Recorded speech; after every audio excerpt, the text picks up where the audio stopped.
네, 마감 앞두고 있습니다. 뛰어난 통찰력을 지닌 프로들은 오늘장 어딜 봤을까요? 5월의 첫 거리 두 분과 함께하겠습니다. 손여로 HB투자그룹 팀장, 기동현 나인원 자산관리 대표입니다. 어서 오세요.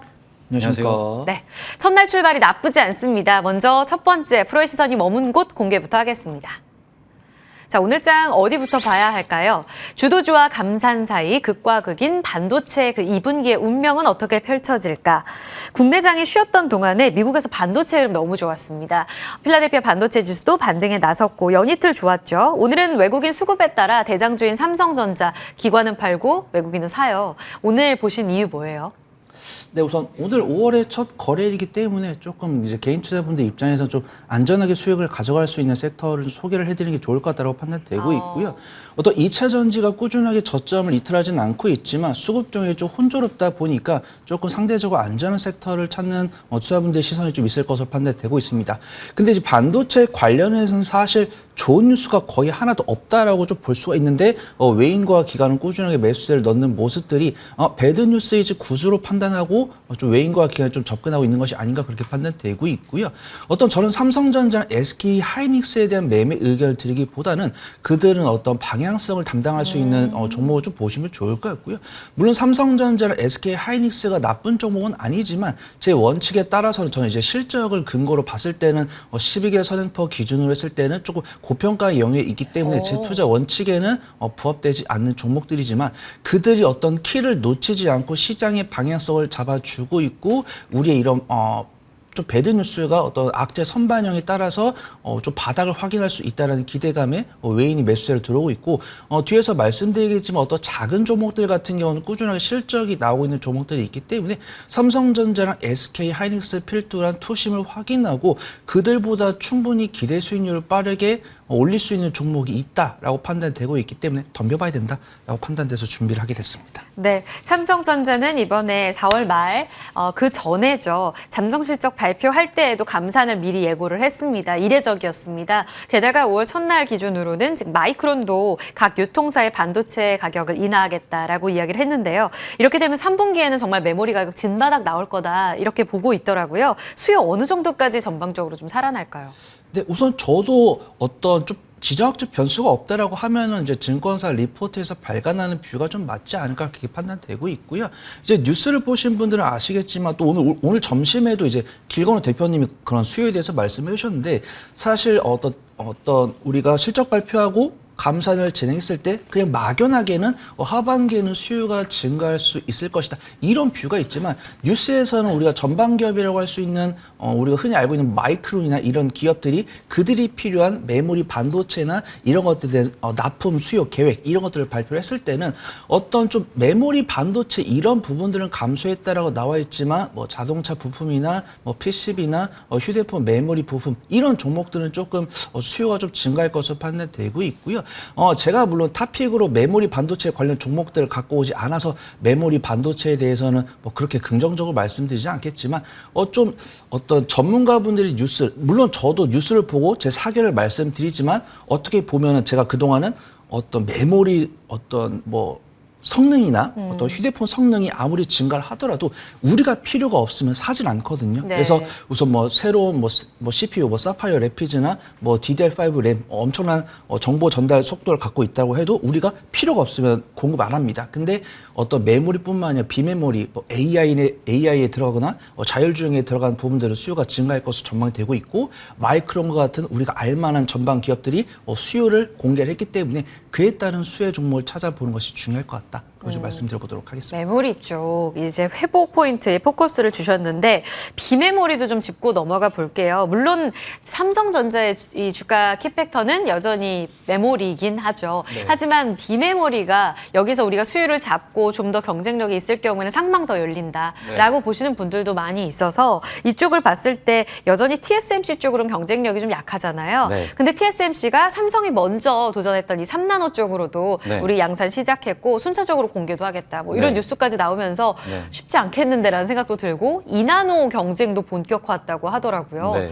지금 여기서의 삼성전자 입지는 어느 정도예요? 뭐 3나노, 2나노 경쟁은 치열해지고 있지만 네. 아직도 1위, 2위와의 차이가 상당히 커요. 아. 시스템 반도체 쪽으로 봤을 때 이제 TSMC는 58%가 넘는 세계 시장 점유율을 가지고 있고 네. 삼성전자가 2위를 바짝 추격하고 있지만 15% 점유율밖에 안 됩니다. 1, 2위 격차가 아직 너무나 큰데 이걸 벗어나기 위해선 사실상 삼성전자가 사업 모습 자체가 구조적으로 바뀌지 않으면 저는 어렵다고 봐요. 그 이유는 TSMC는 고객사와 경쟁하지 않습니다. 파운드리만 하기 때문에 설계라든지 디자인에 대한 영역을 절대 침투하지 않는 거죠. 하지만 삼성전자는 디자인도 하고 팹리스도 하고 완성된 반도체를 모두 만들고 있기 때문에 네. 사실 고객사들 입장에서는 삼성전자가 가지고 있는 파운드리 사업에다가 본인들의 설계나 디자인을 맡기기에는 사실상 디자인 유출이라든지 그러네요. 기술 유출에 대한 부담이 있는 겁니다. 이렇기 때문에 시장 점유율을 삼성전자가 시스템 반도체 쪽에서 높이기에는 상당히 어려운 모습이다라고 생각을 하고 있고 이미 이제 이재용 부회장이 2019년 4월에 한번 발표했던 2030 비전 계획의 내용을 보면 이제 133조 원을 투입을 해가지고 2030년도까지 세계 점유율 1위를 탈환하겠다라는 목표는 있습니다. 네. 그 회장 말대로 사실상 실적 자체에서는 상당히 고무적인 평가들이 나오고는 있습니다. 시스템 반도체 매출이 연 20조에서 30조 원 이상으로 4년 동안 꾸준하게 급증해온 모습들을 보면 뭐 완전히 터무니없는 소리는 아니고 충분히 뭐 해볼 수도 있다라고 생각은 하고 있고 본격적으로 아니면 본질적으로 근본적으로 TSMC를 이기기 위해서는 앞서 말씀드렸던 내용에 대한 한계에 대한 극복은 좀 해내야 되지 않을까. 그리고 인력에 대한 부족도 삼성전자가 해결해 내야 될 부분입니다. TSMC에 비해서 약 4분의 1 정도로 인력이 적기 때문에 이거는 어떤 노하우라든지 어떤 기술력에 대한 문제로도 직결될 수 있는 부분들, 인건비에 대한 문제들 이런 부분들까지는 아직까지는 삼성전자의 주가를 누를 수 있는 부분이겠다라고 우려하고 있습니다. 과제가 좀 있네요. 네. 그럼에도 불구하고 목표는 굉장히 좀 호기롭게 제시를 했고 네. 여기에서 나아갈 수 있는 그 방향은 좀 체크가 필요하다라고 말씀을 해주셨는데 삼성전자가 이렇게 야심차게 이 시스템 반도체 연매출 30조까지 목표를 세운 가운데 여기에서 추가적으로 낙수 효과를 받을 수 있는 쪽은 그래도 삼성전자만큼 리스크가 크진 않다라고 보시는 분들도 많더라고요. 여기 물줄기 받아서 뭐 KRM, 가온칩스, 텔레칩스, 시스템 반도체 쪽으로 영향을 받아가는 종목들은 오늘 또 좋지 않습니까? 이쪽으로는 얼마나 좀 이렇게 뷰를 긍정적으로 가져갈 수 있을까요? 네, 우선 좀 이제 우리가 시스템 반도체라는 개념이 이제 메모리 반도체에 이어서 좀 분리를 하다 보니까 좀 그쵸. 최근에 생긴 개념이라고 판단될 수 있는데 어떤 우리가 트렌드가 변하다 보니까 그런 언급이 좀 나온 것으로 판단되고 있습니다. 일단은 안정적인 정통 이제 뭐 반도체 산업도 정통 산업이다라고 보신 분들이 별로 안 계시겠지만 어떤 반도체 관련이라고 한다고 하면은 이제 메모리가 그나마 어떤 PC나 이런 것들이 꾸준히 수요가 있을 수 있기 때문에 나는 조금 이제 매매 텀을 짧게 하지 않고 조금 뭐 3개월, 6개월 본다라고 하면 사실 메모리 반도체에다 좀 투심을 맞춰보셔도 좋을 것 같다고 판단되고 있는데요. 저는 시스템 반도체가 그나마 좀 실적이 나오고 있고 그나마 좀 가벼운 종목들 이제 앵커님께서 말씀해 주신 뭐 SFA 반도체나 뭐 가온칩스나 이런 종목들 뭐 텔레칩스 이런 종목들이 있고 최근에 앞서 제가 서두에서 말씀드렸다시피 뭐 AI나 자율주행 관련해서 좀 수요가 증가할 것으로 전망되고 있기 때문에 나는 트레이딩 스킬이 없어. 나는 좀 재무제표에 하면서도 조금 넓게 뭐 분기, 반기 관점으로 좀 매매를 하고 싶어라고 하시면 좀 메모리 반도체 괜찮다라고 말씀드리고요. 나는 뭐 뉴스, 그다음에 뭐 구글이나 뭐 챗 GPT 이런 것으로 조금 단기적이면서도 좀 빠른 기간 안에 고수익을 가지고 싶어라고 하시면 전 뭐 시스템 반도체 관련 종목들도 괜찮아 보인다. 그걸 좀 말씀드려보도록 하겠습니다. 그럼 전통 소부장보다는 오늘은 또 소재 안에서 솔브레인 홀딩스 괜찮고 또 아래쪽으로 보면 OLED 쪽이 조금 일부 움직이고요. DDR5에선 유닛 테스트 이 정도의 강세 움직임이 이어지고 있는데 전통 소부장보다 그럼 시스템 반도체 관련한 방금 말씀하신 AI 반도체 쪽 그쪽이 더 매력적이라고 보시는 건가요? 네, 우선은 이제 제 생각은 보통 2차 전지나 반도체에도 이제 소재, 부품, 장비가 있으면 보통 사이클이 도는데 제가 이 방송 준비를 하기 위해서 관련 종목들의 뭐 주가 흐름을 다 일봉상으로 비교를 했었는데 보통 사이클이 돈다라고 하는 것은 실적이 꾸준하게 우상향을 하고 있으면 먼저 소재가 갔다가 부품이 갔다가 장비 가는 이런 좀 선순환 사이클을 보여주는데 반도체 관련 종목들은 실적이 훼손되다 보니까 사실 뉴스에 움직이는 그래서 어떤 뭐 투자 뉴스나 뭐 감사 뉴스가 나왔을 때는 다 같이 움직이다가 그다음에 어떤 추가적 뉴스가 없거나 긴축에 대한 우려가 나오면 다시 좀 단기적인 차익실이 나오는 그래서 사이클이 돌기보다는 소재 부품 장비 안에서 실적을 보여주고 있는 종목들이 한해서 좀 움직이 나오는 것으로 판단되고 있고요. 오늘 삼성전자, SK하이닉스는 외인의 순 매수세가 나오고 있지만 반도체 관련 종목이라고 해가지고 모든 종목이 다 오늘 제가 반도체를 준비를 했지만 외인과 기관의 매수세가 들어오지는 않는 것으로 확인되고 있습니다. 그래서 제가 반도체를 말씀드린다고 해서 손 팀장이 반도체를 이야기를 하니까 반도체 관련주 좀 매매를 해볼까라고 하기보다는 실적이 나오고 있는 옥석에 좀 집중해 보시는 게 좋을 것 같다라고 말씀드리고요. 제가 하나를 준비했다. 그렇게 말씀드려보도록 하겠습니다. 네, 옥석 가려주세요. 삼성전자, SK하이닉스는 금요일 그러니까 지난 4월 마지막 거래일 제자리를 지켜주는 정도의 시세 아닙니까? 이 안에서 수혜 가장 크게 받을 수 있는 옥석 어디인가요? 네, 우선 제가 시청자분들께 소개를 드리려는 종목은 메커스라는 종목인데요. 메커스. 우선 네, 반도체 장비주라고 볼 수도 있으면서도 좀 AI 관련 하드웨어 관련 종목이다. 그렇게 좀 보시면 좋을 것 같습니다. 우선 AMD 등 글로벌 반도체 제품을 이제 수입해서 국내 유통한 유통사업도 영위를 하고 있고요. 고객사 제품의 개발 단계에 참여해서 더욱더 좀 발전할 수 있는 뭐 HLD, FPGA 반도체 관련 종목이다. 그래서 말씀을 드리도록 하겠습니다. 어떤 긴축이나 인플레이션 우려에 따라서 반도체 관련 종목들이 2022년에 뭐 삼성전자나 SK하이닉스도 실적이 많이 훼손되는 모습 보여주었는데 메커스 같은 경우는 작년에 영업이익 309억 원을 기록하면서 전년 동기 대비 18.6% 증가하는 등 어떤 긴축이나 인플레이션 우려에 좀 자유로운 모습 보여주고 있고요.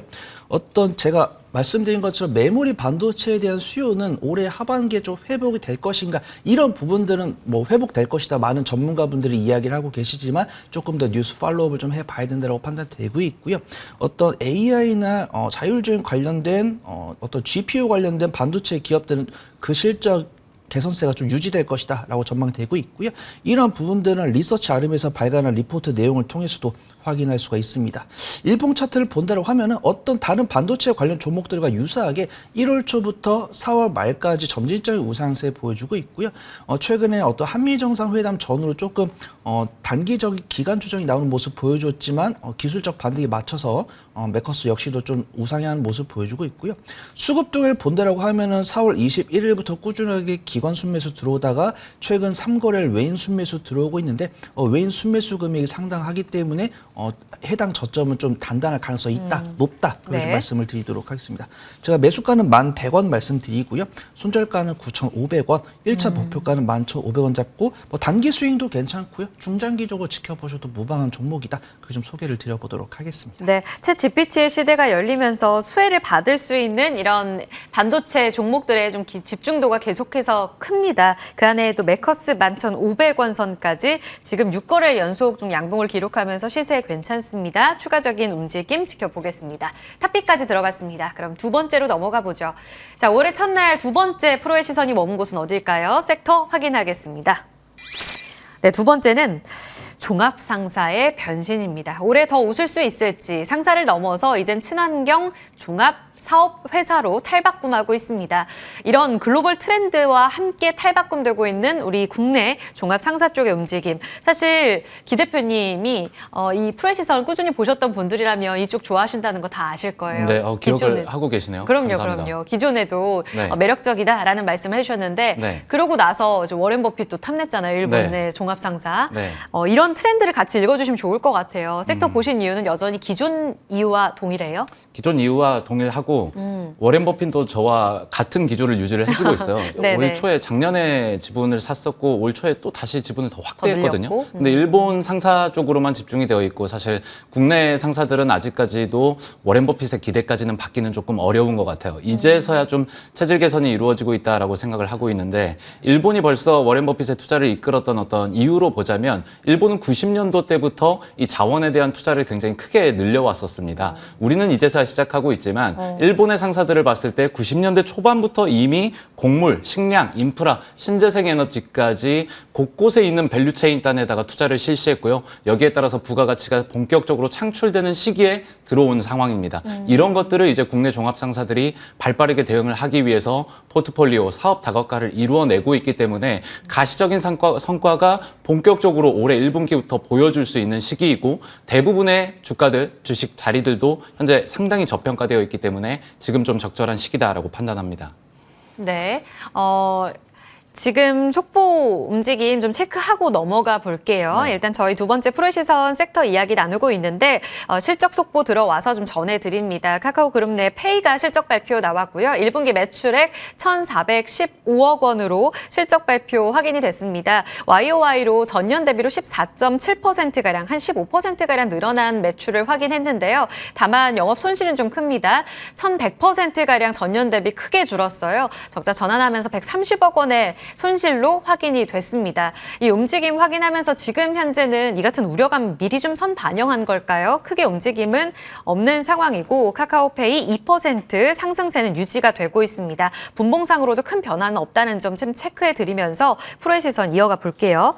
종합상사, 그러면 이 워렌 버핏은 사실 TSMC는 팔았잖아요. 그렇기 네. 때문에 코리아 디스카운트도 뭐 그렇게 매력적으로 보겠어? 라는 생각도 들어요. 네네. 그런 가운데 우리 종합상사도 변화를 꾀해야 되고 그 네. 트렌드에 맞춰가야 된다는 이야기를 하셨어요. 네. 일본 쪽에서 먼저 이런 움직임을 보였다라고 이야기를 하셨는데 네. 이렇게 종합상사들이 탈바꿈하는 그 기저에는 어떤 트렌드가 있는 건지 짚어주세요. 우선 국내 종합상사들은 사실상 최근 2000년대에 들어가지고는 좀 한물 같다라는 평가들을 조금 받았어요. 그 이유들이 너무나 이 제자리에 조금 안주했던 모습들이 있었기 때문인데 이미 이 유통 구조를 보게 됐을 때 사업이 조금씩 변해요. 산업이 변한다라는 말씀을 드리고 싶은데 기존에는 유통 마진을 낼 수 있었던 상사들의 사업 구조에서 이젠 기업들이 직수출을 하고 있습니다. 직수입도 하고 있고 현지에서 바로 생산해내는 사업 구조로 바뀌고 있기 때문에 사업 다각화가 필요해졌던 거고요. 그럼에도 불구하고 최근 들어서 국내 상사주들이 관심을 받게 된 그 배경에는 원재료가 급등하고 있습니다. 전쟁이 촉발시킨 원재료의 급등, 이것 때문에 공급망을 확보하는 것이 상당히 중요해졌고 그 밸류체인을 가지고 있는 기업들을 찾고 있었고 그 밸류체인을 잘 관리하던 기업들이 기존에 상사를 했었던 종합 상사주들입니다. 그래서 최근 들어서 본격적으로 관심을 받아야 맞는 거고요. 공급망에서 중요한 지점에 지분을 투자하거나 기업을 인수하는 식으로 일본 상사주들이 움직였기 때문에 우리 국내 상사주들도 현재 그러한 움직임을 정확하게 보여주고 있다라고 생각을 하시면 좋을 것 같습니다. 앞으로 이제 포스코 인터내셔널만 보더라도 미얀마 가스전이라든지 호주의 나리브리 광산이라든지 또 지난해 천연가스 생산업체도 인수를 했고요. 또 여러 국내 상사들이 신재생 에너지, 뭐 니켈이라든지 리튬 쪽의 원자재를 확보하는 방향, 광산이라든지 뭐 호수라든지 이런 것들을 확보하는 방향으로 사업 포트폴리오를 늘려나가고 있다라고 보시면 좋을 것 같습니다. 옛날에는 그냥 가져와서 뭐 수출하는 데 있어서 중점적인 역할만 했다라면 네. 그리고 혹은 또 자산 갖고 있는 자산이 좀 올라가면 그 정도의 그렇죠. 밸류 평가였었다면 네. 이제는 완전히 그 자산에 대한 밸류 체인을 갖고 있는 것에 대한 몸값 자체가 달라졌네요. 네, 그렇죠. 기업을 인수하는 방향으로 가고 있는 거고 과거에는 어느 정도 환율 좀 높으면 네네. 수혜 받고 재고 자산이 이제 늘어나면 이제 수혜를 받는 시기였는데 네. 지금은 기업에 직접 투자를 하거나 인수를 하고 있어서 좀 사업을 좀 직접적으로 영위를 하려는 모습 보실 수가 있을 겁니다. 공격적으로 사업 구조도 달라지고 있다는 점도 체크해 봐야겠습니다. 그런 가운데 지금 실적도 체크를 해보면 1분기에 이 포스코 인터내셔널이 잘 나왔어요. 철강 트레이딩 쪽 굉장히 잘했다라는 평가 나오면서 증권가 호평도 있습니다. 추후 주가는 그러면 이 같은 숫자 확인하고 어느 정도나 더 올라갈 수 있다고 보세요? 지금 증권가에서 33,000원까지 지금 보고 있던데요. 네, 우선 뭐 포스코 그룹주 중에서 포스코 홀딩스를 제외하고 성장성과 안정성을 고루 갖춘 2등 종목이 아닐까 저는 그렇게 좀 평가를 해보도록 하겠습니다. 뭐 실적 발표 내용 나왔을 때는 뭐 포스코 에너지 합병 효과로 뭐 영업이익이 잘 나왔고 트레이딩 부분 호조면은 이제 원자재를 저렴하게 사서 비싸게 잘 팔았다는 거죠. 네. 그래서 정말 그 무역업 상사로서의 좀 본업을 잘했다 그렇게 예. 좀 판단할 수가 있고요. 그를 바탕으로 해서도 2023년 연간 실적도 꾸준하게 물론 뭐 2차 전지 관련 이제 포스코 그룹주들이 2차 전지 관련주로 부각이 되면서 뭐 매출과 영업이 뭐 100%, 200% 증가했으면 좋겠지만 포스코 인터내셔널 같은 경우는 한 15%, 20% 증가할 것으로 전망이 되고 있고요. 이런 뭐 긴축 우려나 인플레이션 우려 속에서도 매출과 영업이익이 매년 꾸준하게 증가하는 것만으로도 저는 긍정적으로 평가할 수 있다라고 보고 있고요. 어떤 가치 투자 가능한 영역에서는 저평가 매력도가 심하기 때문에 배당도 3.8% 주고 있네요. 그래서 어떤 중장기적인 관점으로 접근하기에는 나쁜 종목은 아닐 것 같다 그렇게 말씀드리고요. 포스코 관련 종목들이 4월 중순에 단기적인 상승 나온 다음에 네. 물량수가 거치고 있는데 아직 21선이 닿기 전에 저점을 확인했기 때문에 이 저점을 이탈할 가능성은 높지 않다라고 보고 있고요. 수급 동향도 지금 기관이 꾸준하게 매수를 하고 있고 저번 주 금요일에 이어서 오늘도 외인의 순매수 보여주고 있기 때문에 좀 트레이딩 스킬이 없으신 분들 중에서 포스코 그룹주를 매매하고 싶은데 안전하면서도 혹시라도 변동성이 강한 종목이 무엇이 있을까라고 하신다고 하면 포스코 인터내셔널 좋아 보인다. 그좀 말씀드려보도록 하겠습니다. 네, 또 하나가 LX 인터내셔널인데 물류 운임 때문인지 이번 실적은 그렇게 좋진 않았습니다. 그런 가운데 이제 바닥 다졌다라는 평가들 계속해서 이어지고 있고요. 지금 2차 전지 핵심 광물 가장 중요하게 봐야 되는 이런 밸류체인과 관련해서 신재생 발전 사업까지 키우겠다라는 이야기 나오면서 오늘 또 반등이거든요. 에너지 사업부에 대한 재평가도 이루어질까요? 네, LX 인터내셔널에 대한 질문이시죠. 네. 지금 에너지 쪽 2차 전지 관련 원자재 확보를 위한 사업을 적극적으로 하고 있다라고 알고 있고요.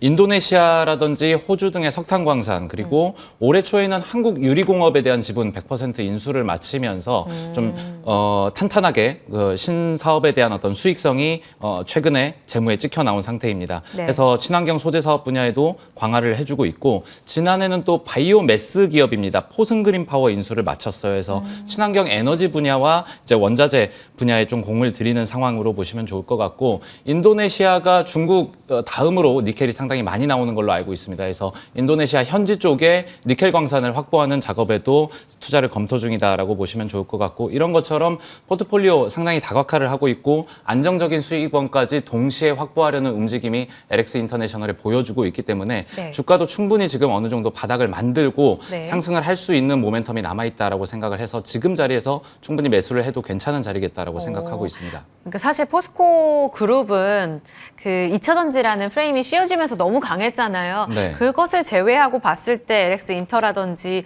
이런 종합 상사들은 거의 지금 재평가를 덜 받은 자리인 건 맞죠? 그렇습니다. 알겠습니다.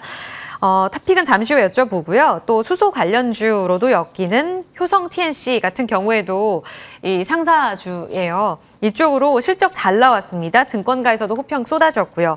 이제 본격적인 상승도 이쪽 나오나요? 네, 우선 이제 효성 TSC 아시는 분들 아시겠지만 2022년 상반기에 어떤 리오프닝이랑 네. 코로나19로 인해서 좀 수혜를 입은 수혜 종목이라고 받았던. 알 수 있죠. 이제 레깅스에 들어가는 글로벌 스판덱스를 주요 영업하고 있는데 어떤 리오프닝에 대한 기대감이랑 코로나19 때문에 외출이 안 되니까 이제 홈트를 하시는 분들이 증가를 하다 보니까 효성 TNC가 2022년 상반기에 엄청난 실적을 보여줬는데 네네. 원자재 가격은 상승했는데 이제 레깅스의 수요가 무한하지 않다 보니까 2020년 하반기에 적자로 전환되면서 주가가 상당히 많이 좀 내려왔다. 그렇게 좀 말씀을 드리고요. 어떤 2023년 1월 시장이 반등에 따라서 효성 TNC도 점진적 우상세 보여주고 있는데 그런 기대감을 실적으로 좀 잘 보여줬다라고 좀 말씀을 드려보도록 하겠습니다. 우선 전 중장기적인 뷰는 좀 긍정적으로 보고 있는데요. 일단 뭐 주가 위치가 효성 TNC가 작년 초까지만 해도 주가가 거의 96만 원까지 올라갔었는데 지금 41만 원이니까 절반도 안 되는 네. 가격이거든요. 그래서 뭐 단기적인 관점으로 효성 TNC를 바라보신 분들 안 계시겠지만 중장기적인 관점으로 좀 긍정적이다라고 판단되고 있고요. 외인의 수급이 꾸준하게 들어오기 때문에 지금은 매수 의견 드리고 이제 매도는 언제 하느냐. 이제 리포트에 보면 하반기 실적이 추가적으로 개선될 것이다라고 이야기가 나오고 있거든요. 그래서 뭐 2, 4분기, 네. 2, 4분기 실적 발표나 3, 4분기 실적 발표에 따른 추이에 따라서 뭐 트레이딩을 이어갈지 매매를 마무리할지 결정을 해보시면 좋을 것 같습니다. 네, 아직은 바닥권에 있습니다. 체크해야 될 포인트들도 말씀해 주셨습니다. 탑픽으로 가볼게요.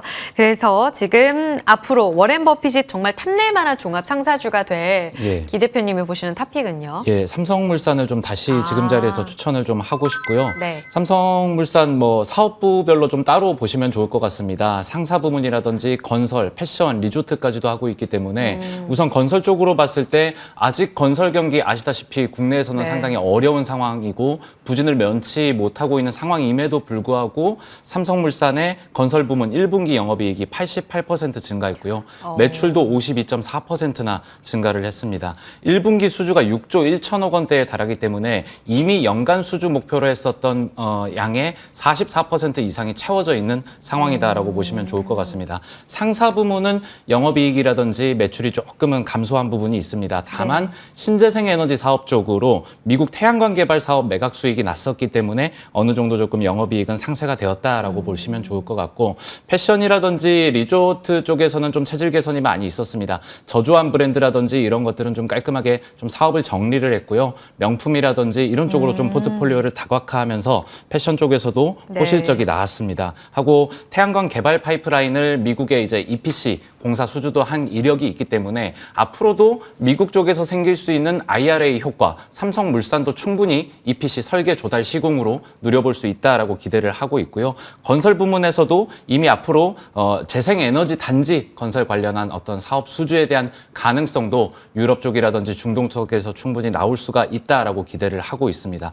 매수가는 10만 6천 원부터 종가에서 매수를 해보시면 좋을 것 같고, 네. 목표가는 13만 2천 원이고요. 손절가 10만 원으로 제시하겠습니다.